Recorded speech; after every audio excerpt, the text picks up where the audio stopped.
Balita Evening Edition. Magadulong sa inyo sang mga nagapanguna nga balita lokal, national, international, sports, kag entertainment. Aksyon! Balita Evening Edition. Kag karon ang inyo news team. Una sa balita, una sa aksyon. Mayong gabi Metro Bacolod, mayong gabi kabugusan nga Western Visayas. Welcome sa pagpangalagad sa Aksyon Balita Evening Edition. Karon nga adlaw Lunes, Desyembre 28, 2020. Makitan kita live sa among official Facebook page kag sa YouTube channel ang Aksyon Radyo Bacolod kag mabatian pa sa www.aksyonradyobacolod.com.ph. Ang inyo tagbalita, Aksyon and Defensor. Kagkaroon sa aton mga headliners, una sa mga balita lokal, ikapito nga BFP substation nga nahamtang sa barangay Mansilingan, gininagurahan na. Negros Occidental magatipon sang pondo agud ibakal sang COVID-19 vaccine. Sa mga nagapangunang nga balita national, Presidential Security Group kalakip sa ginalagar una na bakunahan sang COVID-19 vaccine. Samtang DOH nagklaro, gobyerno wala sang pili sa baklon nga COVID-19 vaccine. Sa atong balita international, unang nga kaso sa bag-ong strain ng COVID-19 na record sa 3 kamiyembro sang pamilya sa South Korea. Kag sa atong balita sports, Cavaliers napabili ng record nga wala sang pierde. Sa atong balita entertainment, Iloy ni Maine Mendoza ginreklamo ang skandal nga ginaangot sa aktres. Una sa balita, una sa aksyon. Action Radio Philippine Standard Time, alas 6:02. Sa detalye sa aton mga nagapangunang nga balita lokal pagkatapos lamang sa mga ini. Do not just throw away questions and statements. Kasma ng aton siring nga Facebook page pagiya sa Aksyon Radio Ladies and gentlemen, this is Aksyon Radio Bacolod. Aksyon Radio Bacolod, number 1. Nagpanguna ang Aksyon Radio Bacolod sa pinakaulihing survey sang Nielsen nga kakuha sang commanding radio station share para sa 4th quarter sang tuig 2020. Kami nagapasalamat sa aton mga kaaksyon sa padayon nga pagsalig kag pagsuporta. DYEZ Aksyon Radio Bacolod, number 1 with 40.10% radio station share. Number 2, Bombo Radio, 38.70%.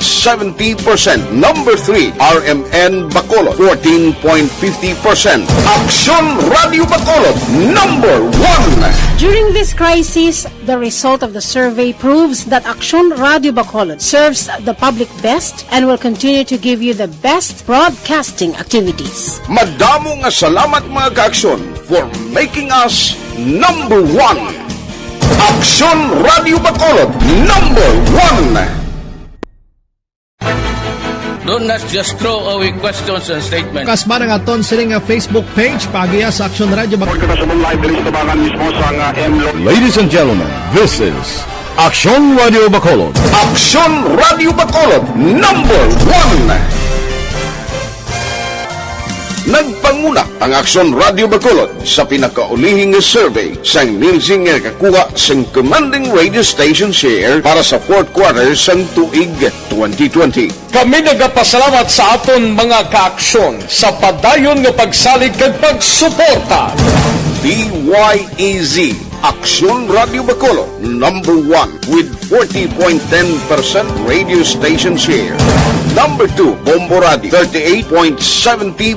Number 3, RMN Bacolod, 14.50%. Aksyon Radio Bacolod, number 1. During this crisis, the result of the survey proves that Aksyon Radio Bacolod serves the public best and will continue to give you the best broadcasting activities. Madamo nga salamat mga kaaksyon for making us number 1.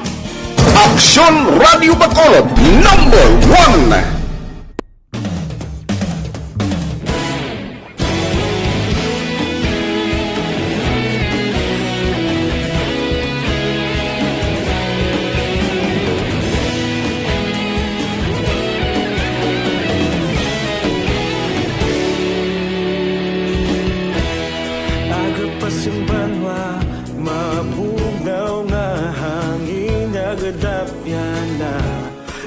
mga ginapamatian namon ginasandigan. Tingog sang probinsya, kamatuuran ginapalap na. Minsay nga may dala, paglaom kag kasanag. Tinuig na nagligan, ikaw gihapon ang ako nga istasyon. Sa pagbudlak sang adlaw, sa pagtuhaw sang biton. Mga balita nga dala inspirasyon. Aksyon radyo, bakolod man sa gihapon. Padayon Aksyon radyo, bakolod sa luto sa imo. Padayon Aksyon radyo, salamat sa pagserbisyo. Patas kag balanse, patuod na mensahe, wala sang ginagampiligan. Padayon Aksyon radyo.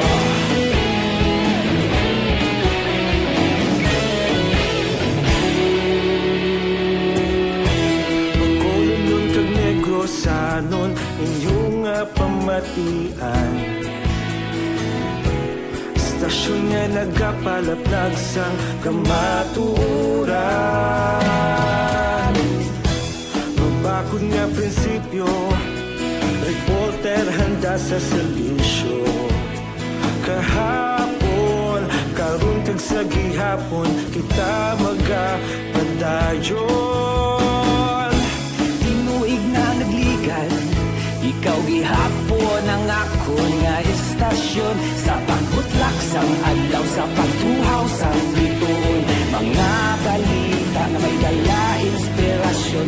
Aksyon radyo, bakolon man sa gihapon. Padayon Aksyon radyo, bakolon sa luto sa imo. Padayon Aksyon radyo, salamat sa pagserbisyo. Patas kag balanse, matuod na mensahe, wala sa ginadampiligan. Padayon Aksyon radyo. Una sa balita, una sa aksyon, sa Bacolod Aksyon Radio. Una sa balita, una sa aksyon, sa Bacolod Aksyon Radio. Kita ulog na na'y sabisan anong nagkahintangan. Responsable ang pagbalas. Una sa aksyon!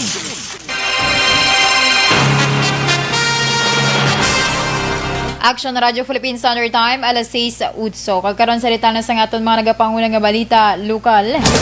Magatipon sa pondo ang gobyerno provincial sa Negros Occidental para ibakal sa bakuna kontra COVID-19. Ginpahayag ni Provincial Administrator Attorney Fernando Diaz II, ini nga pondo ang kuwaon sa savings ng personal services, maintenance and other operating expenses kag mga programa kag proyekto nga nakanselar. Suno kay Diaz, ginhatagan na sa Provincial Accounting Office ang deadline nga una nga simana sa Pebrero 2021 ang mga departamento agud nga magpasa sang report angot diri. Matapos sini pagaseradaan na ang libro sang gobyerno probinsyal agud nga madeterminar ang savings sang probinsya. Giing klaro na Diaz nga may iban man nga source nga pwede kuhaan sa nga probinsya agud idugang sa mga pondo. Una diri ginpahayag ni Undersecretary Jonathan Malaya nga pwede magkabakal ang mga LGUs ang ila kaugaling nga supplies ng coronavirus vaccines, labi na ang mga wala malakip sa priority population sa vaccination program sa gobyerno nasyonal. Ang amon subong nga ginatipon ang budget natin. So ang savings ta, amo man ang ginatilawan ta reserve para sa vaccines. Ang figures wala pa gid. I don't know kung sa iban may ara na.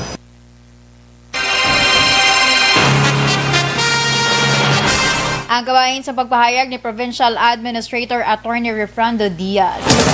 Tubtub lamang sa 1,700 ang mabaton nga Service Recognition Incentive kung SRI sa mga empleyado sa gobyerno provincial sa Negros Occidental. Inangin pahayag ni Provincial Administrator Attorney Fernando Diaz II matapos may baluan nga yara lamang sa 5 million pesos ang amount allowable sa personal service o kung services nga amo ang kuwaan sa pondo. Sunod kay Diaz, ini makahatag ang probinsya sang sobra sa 5 milyones pesos mangod magalapaw ini sa PS limitation.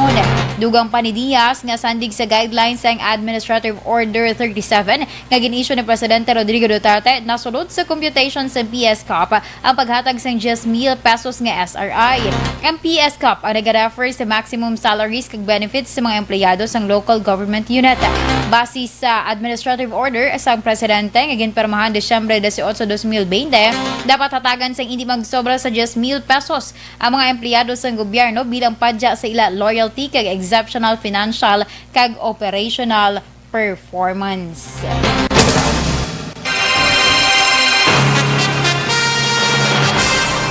Nakigsapol si Negros Occidental Governor Bong Lacson sa mga miyembro sa Union of Local Authorities of the Philippines ukon ulap sa Biyernes sa agod istoryahan ang plano nga pag-apilar sa gobyerno nasyonal angod sa 10,000 pesos nga service recognition incentive.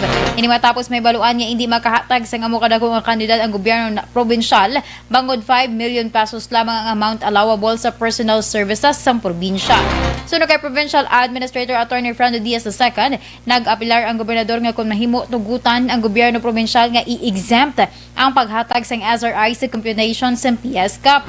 Ginklaro na Diaz kay may kasarang ang probinsya sa paghatag sang tig 10,000 pesos nga SRI sa kada empleyado apang hindi pwede nga makakuha sang pondo sa iban magluwas lamang sa PS. Sa 5 million pesos nga amount allowable sa PS sa probinsya, tubtub sa 1,700 ang mahatag nga SRI sa kada empleyado.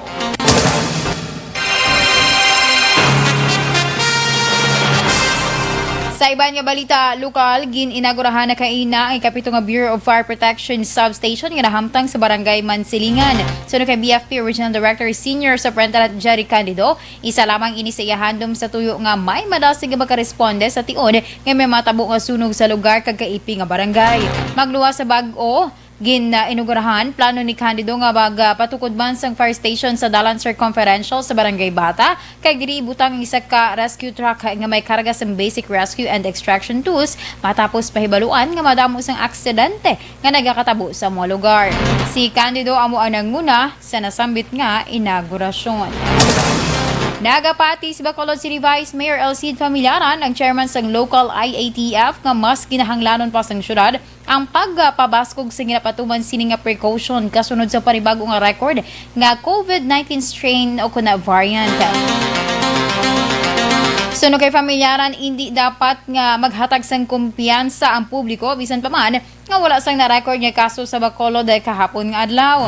Nagapati ang Vice Alcalde nga dapat manginhugot ang syudad sa pagmonitor sa mga OFW nga nagapalauli sa syudad bilang nagapanguna nga proteksyon sa ginakabalakan nga paglala sa problema sa pandemya sa palaabuton. Possible man na mas 3 months sa aton. Kaya nagdamo na ito nagwa sinulot mo, di ba? Tanan ng precautions mo na ito. Careful kita. Because this is kwan mo. Gasig ang yasin ko na transmission kumparar sa existing. Ang kabahin sa pagpahayag ni Bacolod City Vice Mayor Elcid Familiaran. Sa katapusan nga balita lokal, padayon ng pag-akomodar sa lokal nga pangluan sa syudad sa Bacolod sa mga OFW nga nag-aabot sa kada adlaw sa Bacolod Silay Airport. Ini ang ginklaro ni Councilor SRL Salanga, ang committee chairman sa Action Team on Returning OFW ukon ATRO. Suro kay Salanga, yara sa gihapon sa 30 ka mga OFW ang ilagay na sugat sa airport sa kada adlaw matapos nga wala ginaprumahan sa National IATF ang moratorium nga pangabay sa Bacolod. Sa piyakabahin, nagpabutyag naman sa kabalaka ang konsihal angod sa panibagong nga kaso sa COVID-19 strain nga una na diskubrihan sa mga sa United Kingdom. Ginapaabot ni Salanga nga ini nga concern ang matalakay sa ginapaabot man nga meeting sa COVID-19 Vaccination Council sa syudad samtang wala pa sang klaro nga mando o kon guidelines na gikan sa gobyerno nasyonal. Una sa balita, una sa aksyon. Aksyon na Radyo Philippine Standard Time, alas 6:15.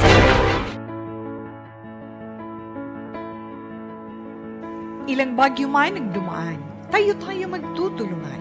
Katuwang ang MBC stations, DZRH Radio, DZRH News Television, Aksyon Radio, Love Radio, Yes the Best, Easy Rock, radyo natin at DZRH News FM. Sa lahat ng nais tumulong sa ating mga kababayan na naapektuhan ng mga nagdaang bagyo, ang MBC, kasama ang lahat ng radio stations, TV at digital platforms nito sa iba't ibang panig ng bansa, ay naglunsad ng MBC Operation Tulong Bayanihan ng Bayan. Sama-sama nating tulungan ang mga kababayan nating lubhang nasalanta at kasalukuyang nangangailangan. Maaari po ninyong ipadala ang inyong cash donations sa aming MBC DZRH Operation Tulong Metro Bank account 640-7-640-0-2-990-7. Ang malilikom na mga cash donations ay aming gagamitin para sa relief operations.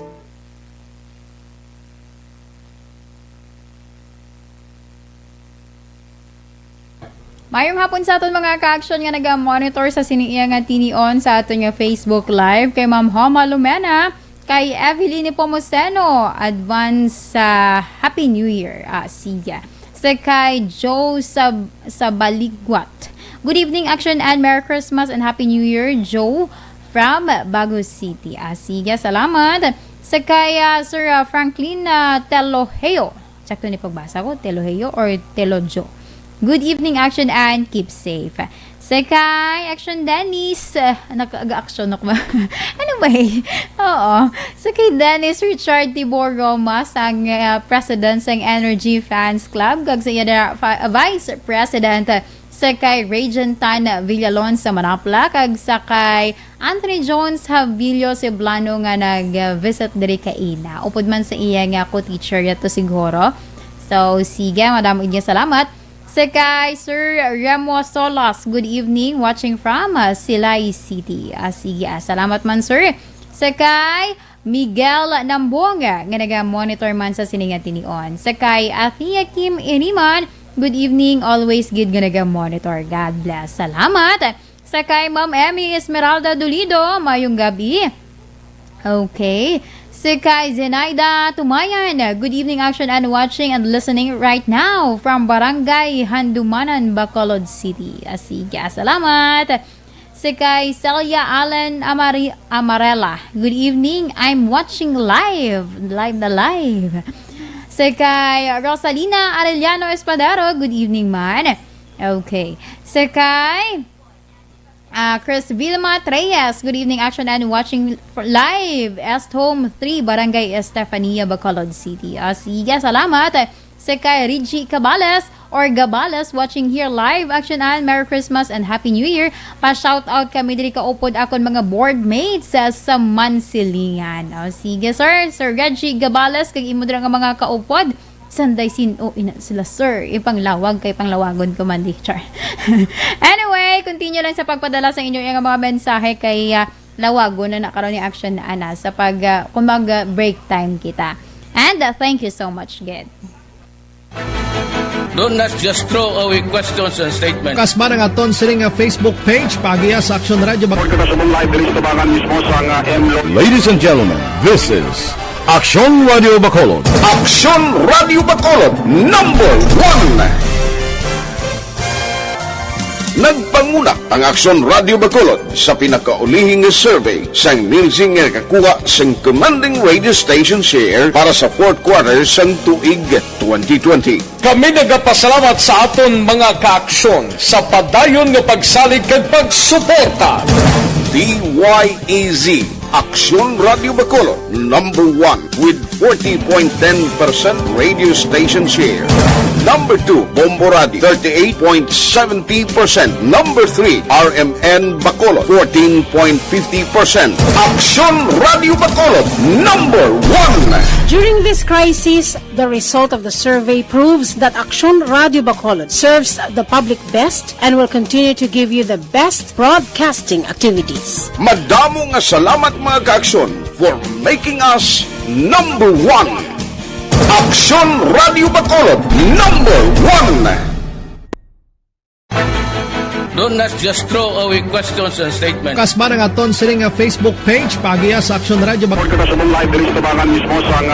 Ladies and gentlemen, this is Aksyon Radio Bacolod. Aksyon Radio Bacolod #1.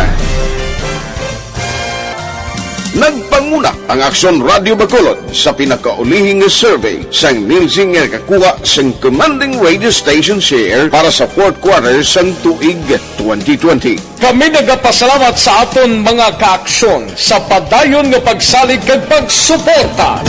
DYEZ Aksyon Radio Bacolod, number 1 with 40.10% radio station share. Number 2, Bombo Radio, 38.70%. Number 3, RMN Bacolod, 14.50%. Aksyon Radio Bacolod, number 1. During this crisis, the result of the survey proves that Aksyon Radio Bacolod serves the public best and will continue to give you the best broadcasting activities. Madamo nga salamat mga kaaksyon for making us number 1. Aksyon Radio Bacolod, number 1. Tinatawag nilang new normal ang mga aksyong nakasentro sa pagpapahalaga sa kalusugan. Ginagawa natin. Una sa balita, una sa aksyon.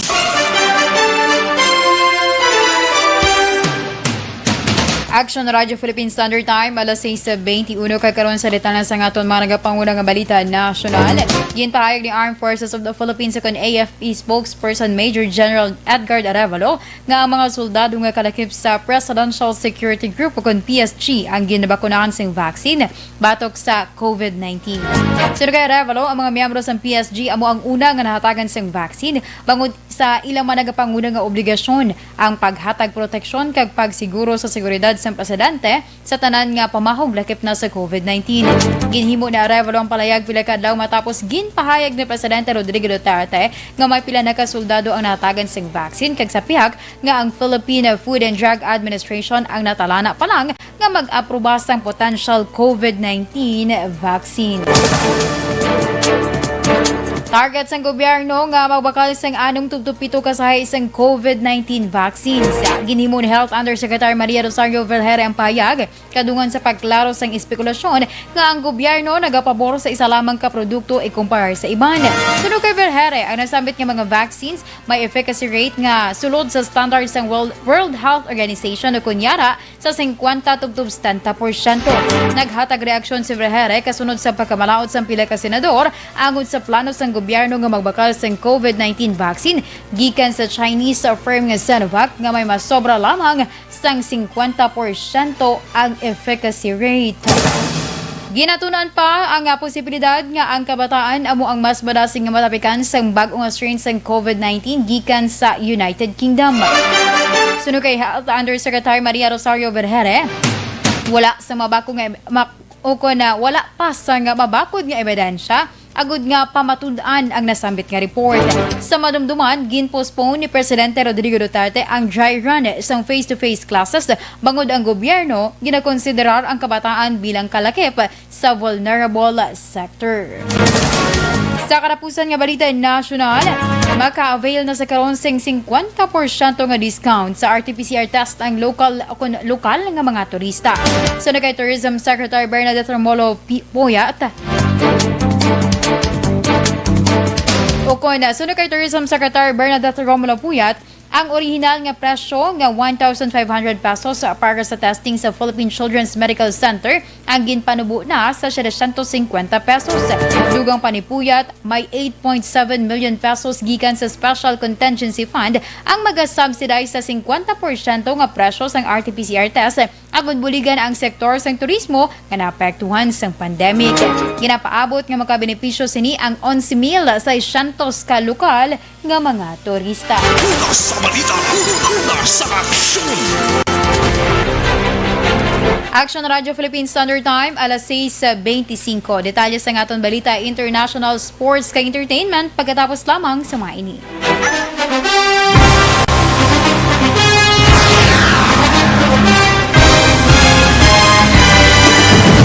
Mga balita nga una nabatian, mga impormasyon nga nakaapekto sa pagpangabuhi sang tanan, drama nga naghatag kabuhi sa istorya sang paglaom, paghigugma kag pagpasimpalan, serbisyo nga makatalandog balatyagon kag nagbunga sang pagsanyog, istasyon sang tanan sa sulod na sang 51 ka tuig, Istasyon nga hindi kamo pagkalipatan. 7 ka mga kongresista, 1 ka gobernador ang araw sa nagkulist sa pedaya ti pamangkot to nagligad para pamaninga ning nawawagay sa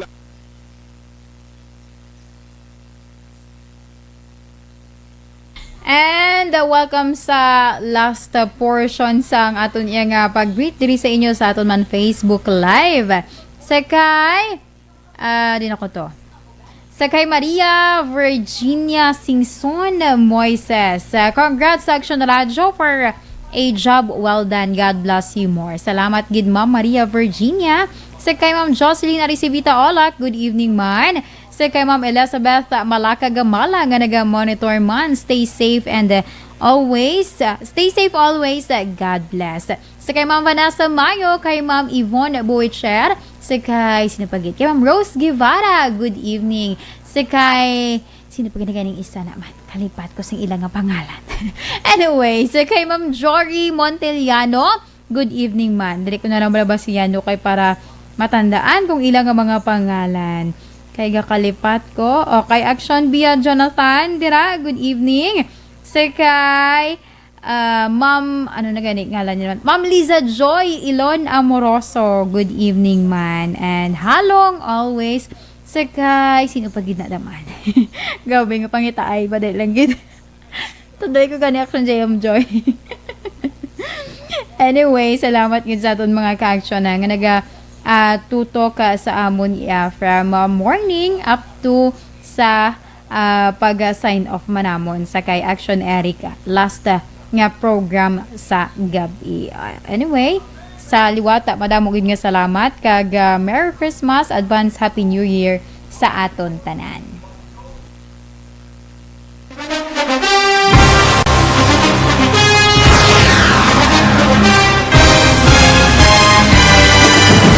Mga balita nga una nabatian, mga impormasyon nga nakaapekto sa pagpangabuhi sang tanan, drama nga naghatag kabuhi sa istorya sang paglaom, paghigugma kag pagpasimpalan, serbisyo nga makatalandog balatyagon kag nagbunga sang pagsanyog, istasyon sang tanan sa sulod na sang 51 ka tuig, istasyon nga hindi kamo pagkalipatan. 7 ka mga kongresista, 1 ka gobernador ang araw sa nagkulist sa pedaya ti pamangkot to nagligad para pamaninga ning nawawagay sa ngalan ni Huraton naman nga maglapit na lang ang eleksyon pagwa. Lang kung guys, nga katapos ang media nga mag-report lang sa senaryo, kabisan mahatagan kamo tsansa nga makapalayag sa inyo hibubunot batok sa pulis. Jaya kontra wala niya tsansa mo, nagpasarhag na ang kamera, wala ang ila counterpart sa Senado, nagpabungol-bungol. Kamuda daw ga pinagusto lang sa kamera, insulto sa Senado. Una sa balita, una sa aksyon, sa Aksyon Radio.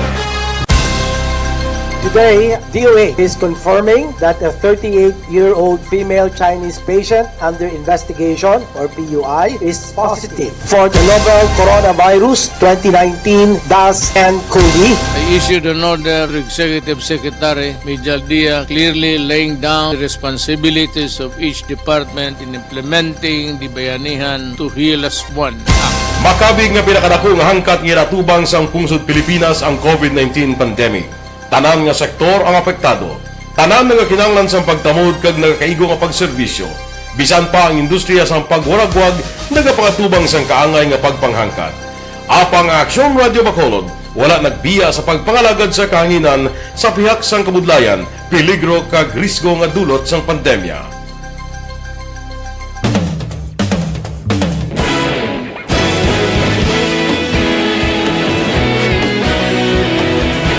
Sa sunod na sang 51 katuig, nasaksihan ang dedikasyon sa Aksyon Radio Bacolod sa pagdulong sa mga balita kag impormasyon para sa interes sang mga pumuluyo. Pila na ka henerasyon ang nag-agi, komitido sa gihapon ang Aksyon Radio Bacolod nga mag-alagad sa kahanginan nga tampad, wala sang ginadampigan kag ginahalungan ang kamatuuran. Sa tuwa sang mainit nga away sa politika, ang istasyon nagapabilin na nga patas sa pagtalakay sa mga isyu kag problema. Bilang tagbantay sa kamatuuran, ginatagan sa importansya ang tawhanon nga kinamatarong kag nagakaigo nga proseso agud mawaragwag sang husto ang balita kag malikawan ang paglaptas ang salak nga impormasyon. Sa pagluntad sang kalamidad, gindulong sa inyo ang sitwasyon sa palibot kag padayon nga nagahatag sang pahanundom agud maluwas ang kaugalingon. ang pamilya, kalakip na ang tanan nga kaaksyon. Sa tion sang kasubo, na narisari nga mga matahom nga drama ang nagalingaw sa inyo. Ang inyo reklamo amon ginpamatian kaginhatagan sang aksyon. Padayon ang reforma sa serbisyo ang ginahimo sa Aksyon Radyo Bacolod agud madulong ang balita sa diin ka man nga bahin sang kalibutan. Kakaroon sa ritana sa ngaton balita international, ginkompromar sang South Korea ang pinakauna nga kaso sa bag-o nga variant sang COVID-19 nga una na-discover sa United Kingdom.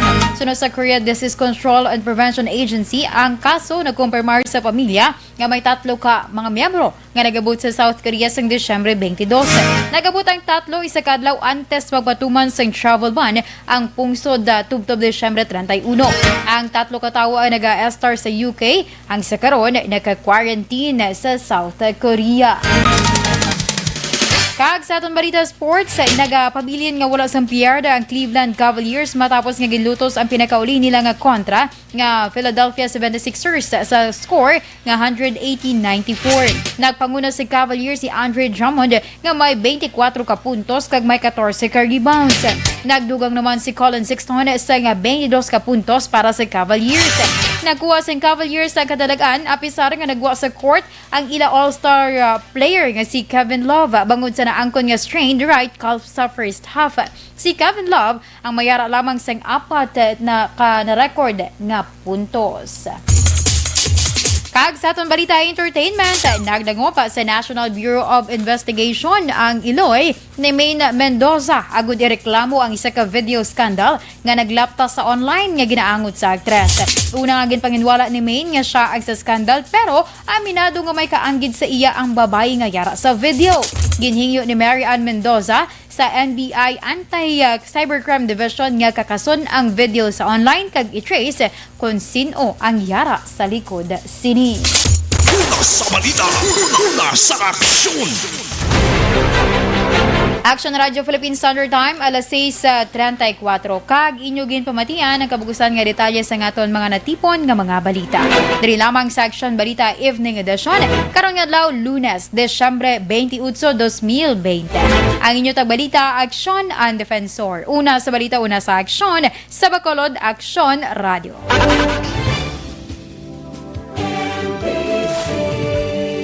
Manila Broadcasting Company. Sa balita, komentaryo, isyu, serbisyo publiko. Aksyon Radio. Sa Bacolod, Aksyon Radio. Aksyon Radio.